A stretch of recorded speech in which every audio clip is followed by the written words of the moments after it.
Hello, everyone, and I'm Jennifer Wood with Health Giving, and thanks for joining us for this noon session or lunch and learn of this year's Health Philanthropy Summit. Hope you've got a great lunch in front of you, so let's dig right in. Anyone who works in elder care or hospice fundraising will tell you it's not hospital fundraising. We are similar, but we're different. And because at Health Giving we have clients of both sorts, I can confirm they are correct. While aging service organizations, just like hospitals, have patients, physicians, grateful families, volunteers, and board leaders, the similarities in there. Timings, tone, and communication are different than a traditional hospital fundraising model. Our guest, Joel Fox, is the executive director of the Menorah Park Foundation in Cleveland, Ohio. Menorah Park is the largest long-term care facility in Ohio, and excuse me while I read this so I get it correct, with 600 long and short-term skilled nursing beds, 4 apartment complexes, broad community services, and $120 million in earned revenue, raising about $4 million per year, and including an annual fund of $1 million and an endowment of $36 million. So he's going to share how his methods differ from a traditional hospital model, and he's going to talk about how he found success in an unusual year as he maintained relationships with his team, board, residents, and donors, took a record-breaking event online, and even completed a historic merger with Montefiore.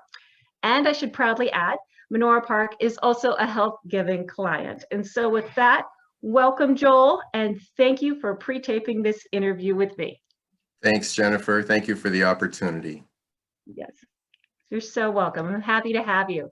So before we get into Menorah Park's 2020, let's talk in general about what makes fundraising and donor relations different for folks in your business.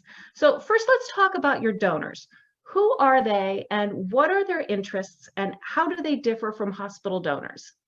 So thank you. I know a lot of the people listening to this are very familiar with the concepts surrounding grateful patient fundraising.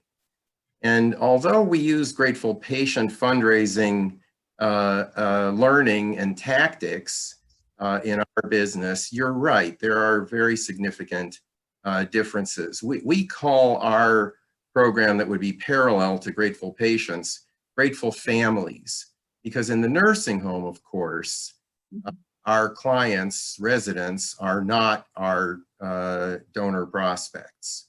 Their families are.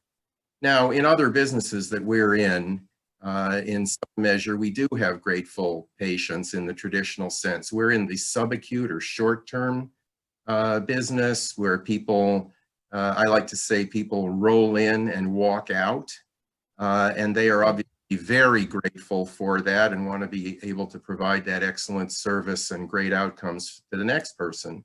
But for the most part, it's grateful families. And it's different from grateful patients because grateful families are not as emotional. You know, we didn't save you on the cardiac operating table, but people are grateful that we provided an excellent quality of life for mom for the last 3 years and that they didn't have to do it. And they want good care for themselves and others that's similar to what they received. So there is some of that.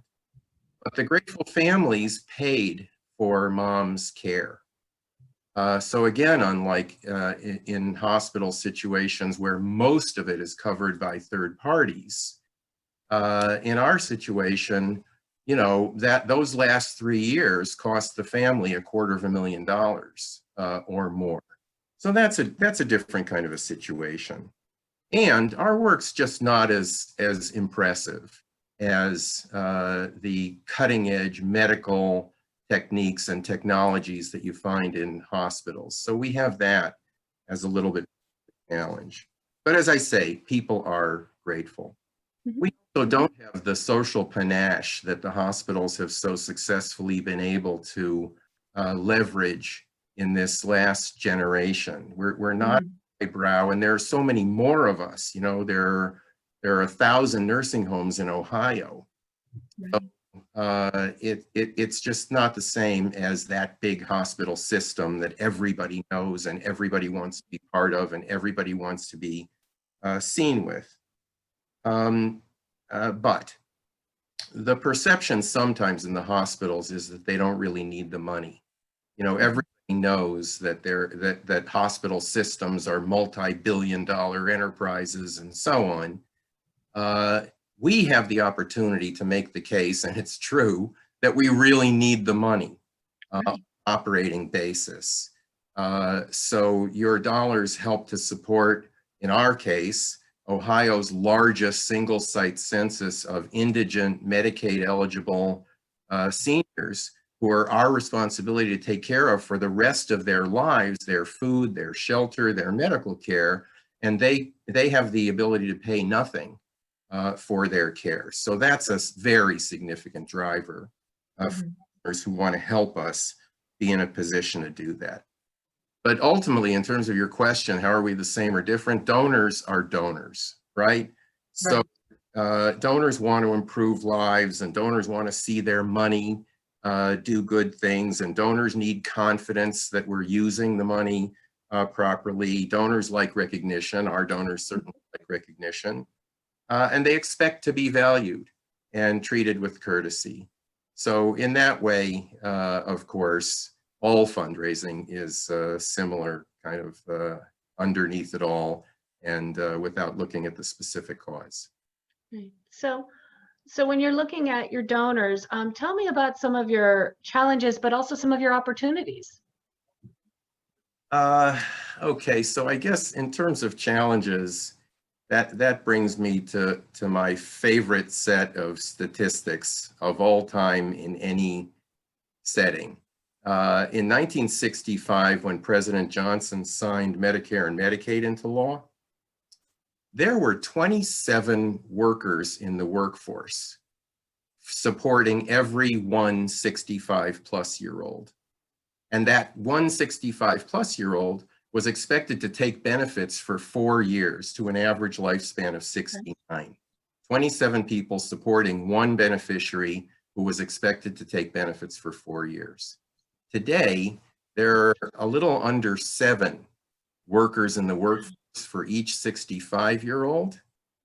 And that 65-year-old today is expected to take benefits for 15 years. Sure. Average lifespan closer to 80, 79 or 80. And when I get to 85, I'm a baby boomer, I'm a middle of the road baby boomer.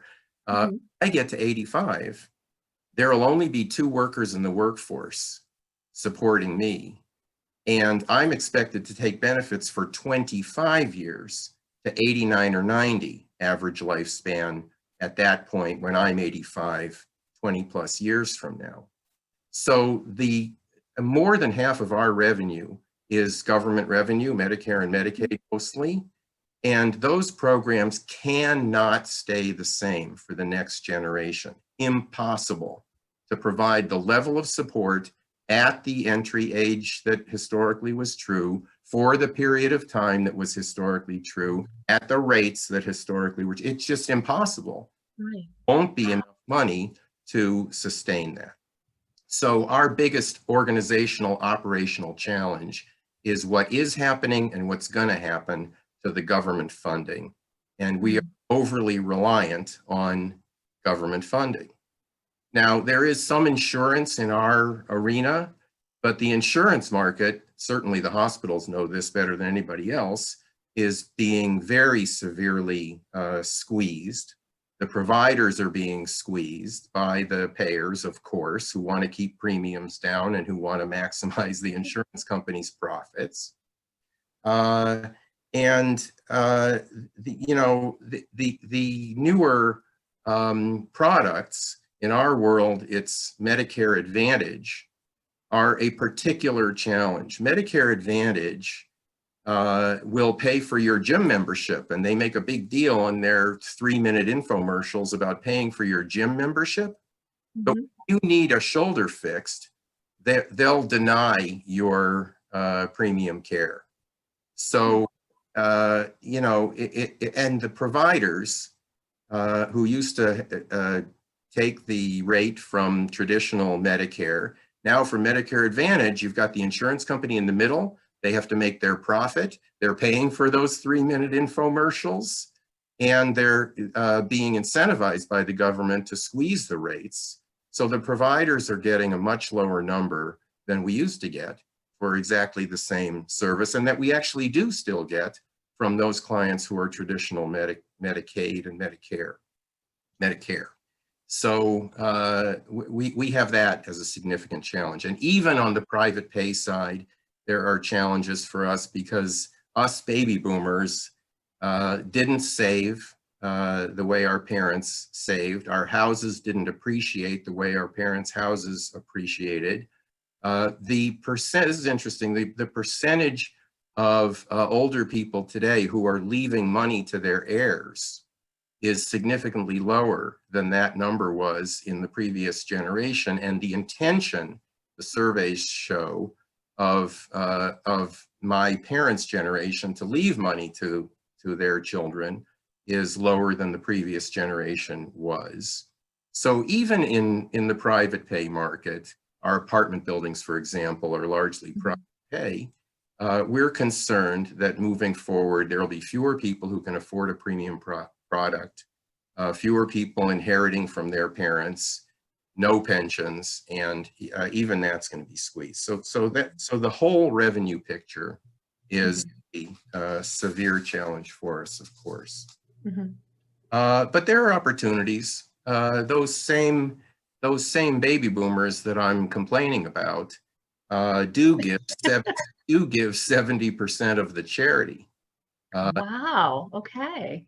So if baby boomers are giving 70% of the charity, a very small slice of that is going to the aging services organizations. It's hard to actually codify that because, you know, there are family service type organizations that provide service to older people and so on. So I don't know if I can hit a specific number, but maybe 5 or 6% of charity in the healthcare arena goes to aging services organizations. So we see it as an opportunity to educate people for their own good, that if you want these good aging service organizations to be there when you need us, then we need more community support in order to maintain that. So we have that as an opportunity, and I guess a broader setting on that is the message itself about what we do and who we are. We have the opportunity, I think, to reset the message about what nursing homes are and what aging service organizations are. Not warehouses for older people, which is an old image. Right. We're the ones who are able to provide a beautiful setting, a meaningful lifestyle, memory care support, keeping people engaged in their communities and in their lives and in their interests. And so the more we can help people understand that that's the work that we actually do, I think that's an opportunity moving forward as well. I love that. So now that you've painted this beautiful portrait of what a typical aging service organization donor is, who this person is, how does your approach differ than a hospital fundraising shop? Well, I guess I'd sharpen the question even a little bit with how are we different even than our own peers, because I think there are things that are important in that regard. So number one is actually a fortune, a blessing that we have. We're lucky to be part of not only the Jewish community, but the Cleveland Jewish community, which is a particularly generous community that's educated about and willing to and used to providing support for its social services and its education organizations. So our market is conditioned in a way that not everybody has that blessing or that benefit, and that really is a huge help to us. And another thing that we've learned over the years is that our fundraisers are people who are embedded in that community, who come from that community, literally who grew up in this community. To me, that's a more important attribute than, you know, the lawyer, the person who knows a lot about planned giving, the events planner, expert. Knowing the community, knowing the names, knowing the relationships, knowing the history of the organizations, being able to, in Cleveland, being able to reflect with people about, remember Huff Bakery and remember Bernie Schulman's and remember, you know, things like that. Those kinds of relationship builders are really critical. And we, in the last 10 years, have really bent over backwards to make sure that we're well positioned in that regard, to have those very meaningful, very personal, very emotional, very reminiscent kinds of conversations with donors. And it seems to us that that's really the stronger position to come from than the legal expertise about structure your gift. If I need that, I've got outside friends who can help me, or I'll put the donors into the loving hands of their own advisors. And I've seen no shortcoming in that approach. We don't feel we need a lot of that expertise. We need to know what things are, trusts and so on. But the more important thing is being embedded in the community, and we think we're well positioned that way. Another thing is we really go overboard to match donor interests with our institutional needs. That's what, in some measure, I think we might be actually best at. We know what people are interested in. We know what part of our elephant they were involved in. You know, this family is a hospice family. This family is a home health family. This family is a long-term care family. And in long-term care, this family is an activities family. And this family's father loved happy hour, so this donor, it would be a good donor to approach related to making that particular little thing available to others because your father loved it so much. So we focus very heavily on that.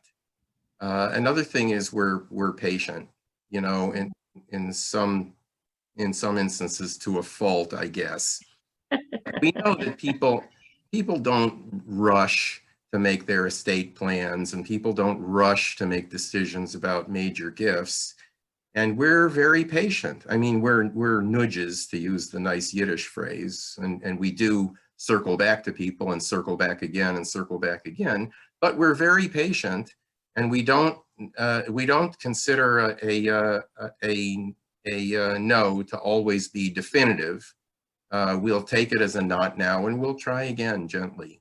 Like, we're patient in that regard. Finally, there's the concept that our we're a Medicare 5-star facility, which is the highest ranking in the country, and I don't know the exact number, but single digits of organizations like ours carry those 5 stars. That 5th star is almost exclusively driven by things that only donors pay for. The funders, Medicare, Medicaid, insurance, and even your private rental payments or private service payments don't pay for Reiki, Tai Chi, massages, music therapy, art therapy, beautiful gardens, happy hours. You know, the payers don't pay for that stuff, and yet that stuff is what drives that 5th star that's so heavily dependent on the client satisfaction. The clients love living under our roofs because we provide all that stuff that makes it comfortable and fun, and that we know actually supplants the need for medication in many instances, where Reiki and Tai Chi and music are more comforting and more orienting for people than their medications might be.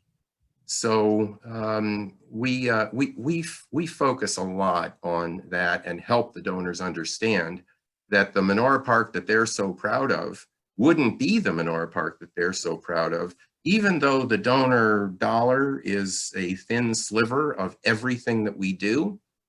If we didn't have that sliver, we wouldn't be their Menorah Park. Wow, you wouldn't have the 5 stars. Yeah. That's so interesting. That's really interesting.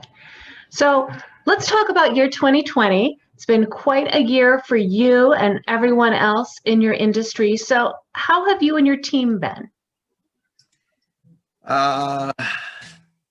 Okay, I think is the answer. We're Yeah. okay. We've been 9 months remote, like so many of our companies. We're all working from home. This is you're seeing my middle daughter's bedroom. Ah, My middle daughter is 30 years old, has given us our first grandchild. So she hasn't been in this room for a long time, but she wants me to pay her rent because I'm using the room for business purposes. And I say to her, hang on a minute, whose name is on the deed for this house? And she says, how do you refer to that room? And we refer to it as her room. So yeah, but it's a different world that we're living and working in. Yeah, so we're all working in the equivalent of our daughter's bedrooms. It's very hard. You know, in our business, a lot of the relationship building, donor relationship building that's necessary for fundraising in any setting happens on tours, because we're a facility-based organization and we love to show people Sure. quality, the beauty of our facilities, introduce them to our clinical partners who are so impressive, the rehab folks, and of course, the nurses and social workers who are so compassionate. There's no touring, zero. There are no visit. The governor's orders, no visitors in our facilities. So there's none of that. And as maudlin as it may sound, I do a lot of my work at Shivas. Now, a Shiva is a condolence call in the Jewish community. And we have a relatively standard script. When we hear a mourner say, oh, Joel, thank you for coming to visit. Menorah Park was so important for my mother. She loved being with you. And frankly, for us, for the last 3 years, we didn't have to worry about her. We didn't have to provide the care. And my comeback always is to thank them for the kudos and ask if they'd be willing to take a call from me in a couple of weeks so that we can talk about how they can help us make that possible for others. None of that is happening. I mean, we can make phone calls, but it's not the same. Actually having, you know, your hands on the shoulder of the mourner and being able to ask if they'd be willing to make another family as grateful and as happy as they are for the service that we provide. So, you know, we've done a lot of check-ins with donors at all levels. Yes, the VIPs and certainly the board members, but at all levels, we made a lot of calls that were just, how you doing? How's the business? Just wanted to let you know that we're doing okay, and we're, you know, we're living through the pandemic organizationally. And those calls go a long way, because 6 weeks or 3 months later, when we are making the annual campaign call or the next major gifts call, people remember that we called just to check in and say, just to check in. You care about us. We wanted you to know that we're doing okay. So that's been good. And to end on a downbeat, the major gifts work has been slower than typically it would be. It's next to impossible to have repetitive, you know, building, cultivational type visits and conversations. We're doing what we can on the telephone or in writing, but it's just not the same. And our experience has been a slowdown in those targeted major gift solicitations. Yeah. Well, let's see if we can bring you back up a little bit. Have you had success with COVID-specific approaches with your donor base? Yeah, the answer is yes. We're blessed to be part of the Cleveland Jewish community, and our Jewish Federation came out early with a community-wide emergency campaign for COVID-19 emergency needs. So they asked each of the Jewish agencies and schools and organizations not to run independent COVID-19 emergency campaigns, which we agreed that we wouldn't do, and we're a beneficiary of the work that they're doing. But they did say that we could quietly go to our best friends for specific emergency needs. Early on in the pandemic, we determined that we needed lifts to help the staff transfer people. We couldn't move the few lifts that we had between nursing pavilions because that would spread germs. Okay. So we needed equipment like that, vital signs machines, lifts, certainly the wireless thermometers, the no-touch thermometers, that kind of thing. So we raised a few $100,000 calling people quietly. And we started out asking people for specific things. We need 6 vital signs machines. Would you buy one of them? And early on in the calls, what we heard the donors saying was, you know what you need. Yes, we'll make a gift. Here's the gift. Use it as you best see fit. So we actually stopped matching people to the individual needs early on and just said, we have needs for a variety of things. And by the way, some of it was feeding our staff for free in our cafeteria. This whole period, we've been doing that now for 9 months, just as an extra way of showing the frontline caregivers that our donors care about them, concerned for them. And okay, it's a small thing, but your lunch every day is free during this very challenging time. And what a beautiful sign of trust from your donor base for them just to say, no, just spend it where it's needed. Yeah. Yeah. That's beautiful. That's beautiful. So tell me a little bit about your communications. We know that they differ in aging services than a typical hospital. So how's that been going during COVID? Yeah, so I'm not sure I know about our sister organizations well enough to know what's really different. We've taken pains to be very transparent about what's going on with COVID-19 on our campus. We have to be in terms of the government reporting, but we don't have to then share that with the broader community, but we do. So our donors and our boards, and certainly the families of the people we're serving, get weekly updates from us that are right up front with the number of cases of residents, the number of cases of staff, people testing positive, current active cases, and the number of aggregate cases during the whole pandemic. We're reporting on that, and we're reporting on our tactical approaches to things during this time on a very open, very regular basis. And I think people have really appreciated that and feel engaged and in the know, so that in the case of our ambassadors, our board members, our major donors, they're able to talk to others about, I'm constantly in touch with Menorah Park, and I know that they're handling things related to COVID-19 well. And the other thing in terms of communications is that we stress that, of course, that we have the most vulnerable population in our hands. And that's very impactful too. We eventually, from a donor point of view, but just in terms of, again, helping people understand who we are and what we do, we point out very specifically, we've got responsibility for people who are very vulnerable to the virus.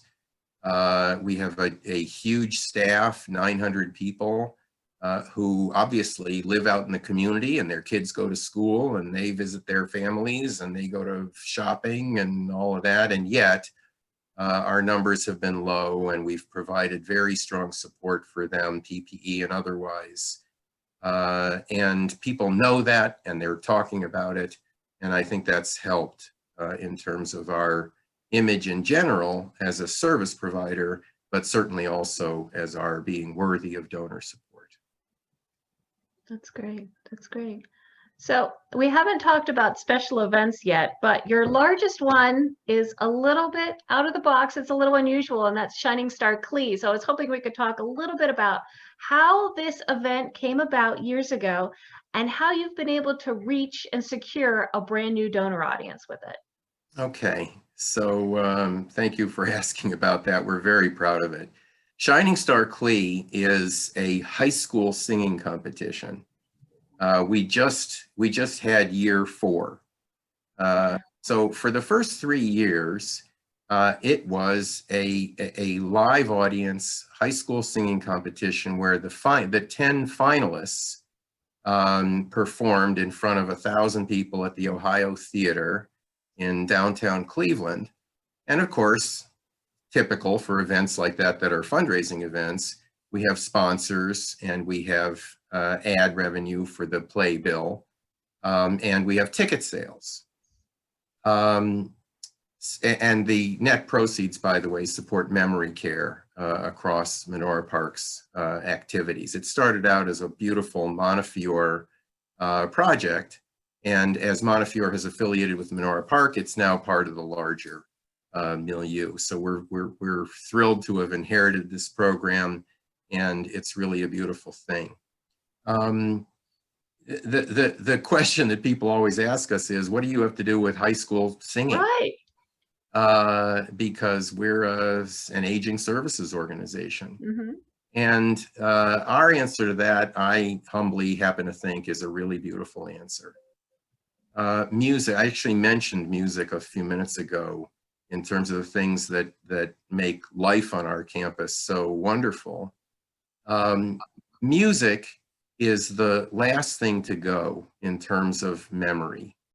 We have people who are unfortunately deep in dementia who remember every lyric of the Frank Sinatra songbook, or increasingly of the Beatles songbook. Music keeps people oriented. Music brings people happy reminiscence. Music is comforting. So we've always thought of music as a very, very important part of our service orientation at Menorah Park. Years ago, when iPods started to disappear from the scene because of smartphones, Mm-hmm. we had a major project to collect everybody's old iPods that they didn't want anymore. Because on an iPod, you can shuffle a playlist of music that's meaningful to a specific person. This person loves classical music. This person loves the Beatles. This person loves Frank Sinatra, whatever. And we would load an individual's playlist on an iPod shuffle, and they didn't have to turn it on. They didn't have to pick up, Oh, that's so clever. push any buttons. It just plays, shuffle through the music that they love and it's meaningful to them. So music has always been an important part of our activity, and our music therapists, I humbly happen to believe, are the best in the business. They're fantastic.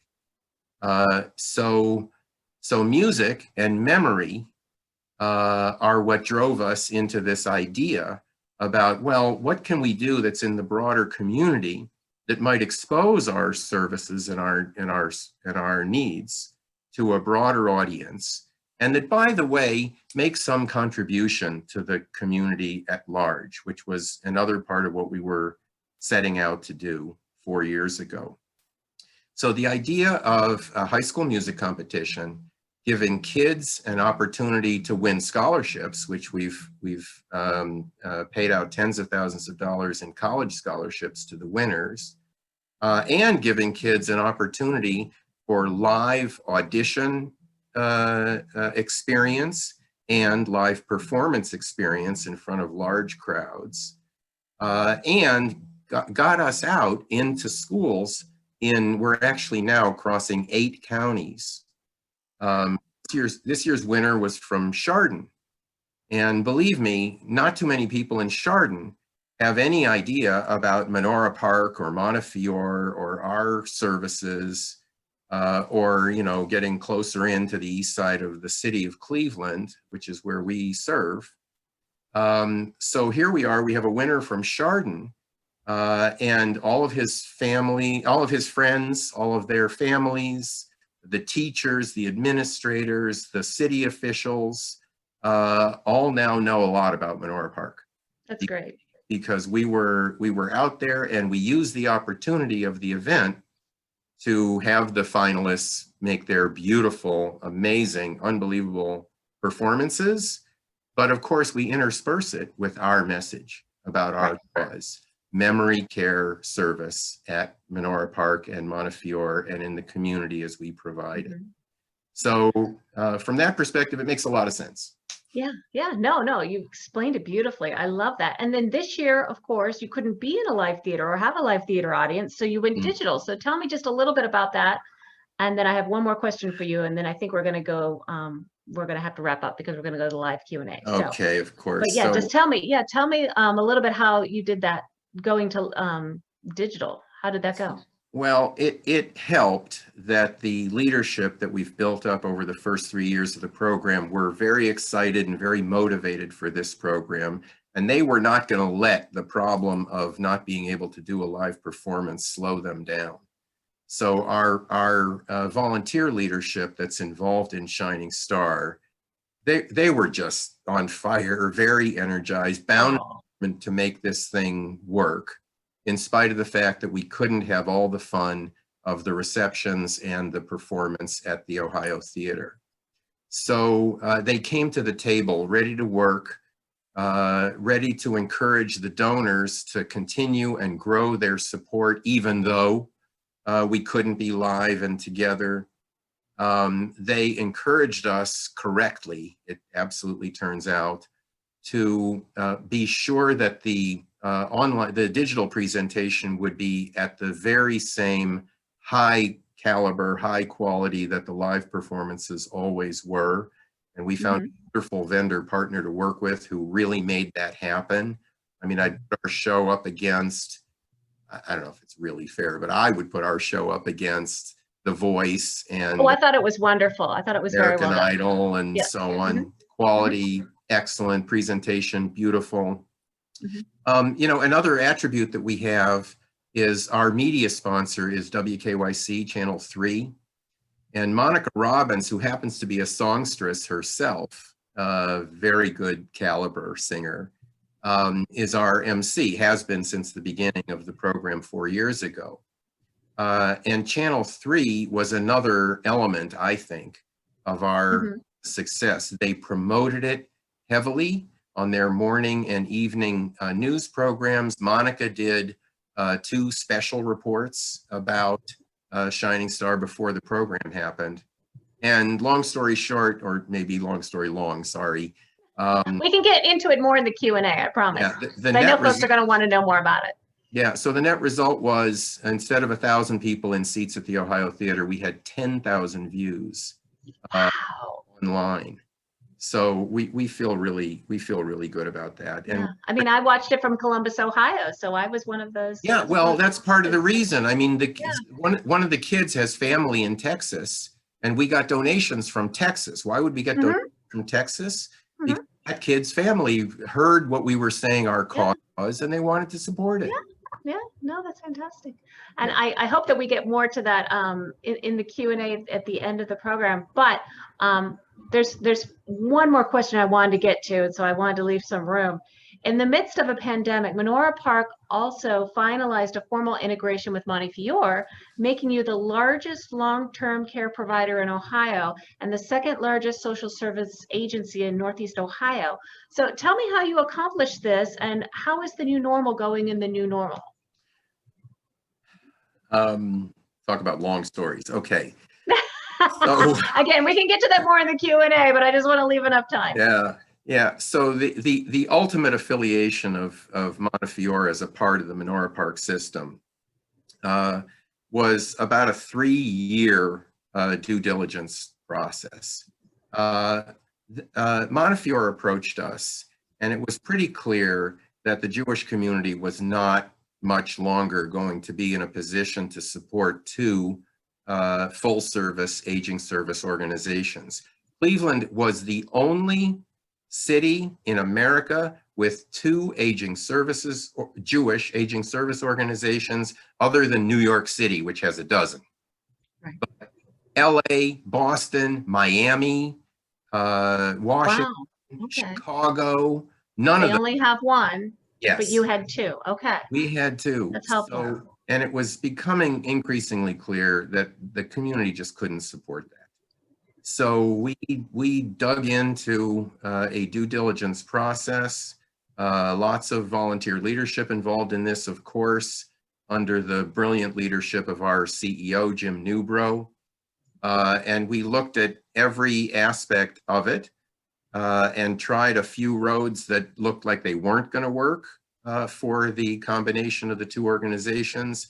Ultimately found a model that we believe is working beautifully for the combination of the two organizations. We'll have years of further work to do. Sure. We're only about 6 months, yeah, 6, 7, no, we're not even months in. If it was official July 1, but we got a jump on it because of the pandemic. If anything, COVID-19 sped up the work to bring together the two organizations. Montefiore's CEO has now long been a member of Menorah Park's executive team. And what were two competing home health organizations are now one.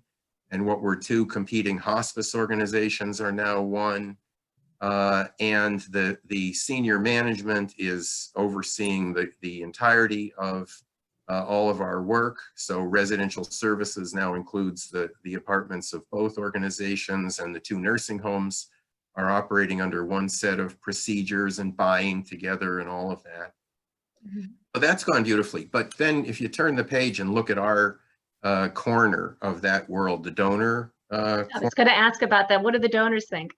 Yeah, so our team is working through a variety of issues. What the donors think is, why didn't you do this 30 years ago? Or at least, 5 years ago. Why didn't you do this earlier? Because it's so obviously beneficial to the community for us to be organized, for one organization to have its hands around and responsibility for the breadth of aging services in the Jewish community and broader on the east side of Cleveland. The donors are responding beautifully. There was a Menorah Park annual campaign, there was a Montefiore annual campaign, now one campaign, and the donors are responding. We're just about halfway through it for this current year's first integrated annual campaign, going beautifully. And we've been very respectful of everybody's pre-existing interests. So if you're only interested in supporting activities at Montefiore, that's fine. Your gift will support activities at Montefiore. If you're concerned about your family's name on XYZ program at Menorah Park, that's fine. Your family's name will be on program XYZ. It's a bigger organization now. All the donor fund names, all the donor plaques, all the purposes of those funds, all of that completely respected in the integration and being pursued as the donors originally desired, for sure. And people are appreciative of that as well.